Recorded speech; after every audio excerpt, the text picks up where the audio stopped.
مساء الفل عليكم. شايف بس موضوع الكهرباء ده قلب الدنيا في مصر، والنور اللي بيقطع موضوع مش ظريف خالص. بس في حاجة تانية، الحكومة قالت إن المحلات تقفل الساعة 10، واللي فهمته إن الناس اتضايقت. يقول لك الدنيا هتقلب، مصر هتقلب مدينة زومبي.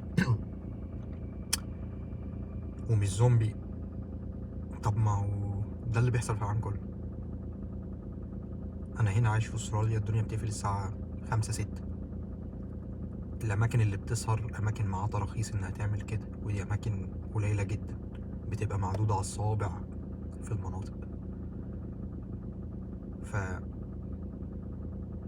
ده الطبيعي. ولو وفرت كهرباء بالليل هتقدر تستخدمها بالنهار، ولا ايه؟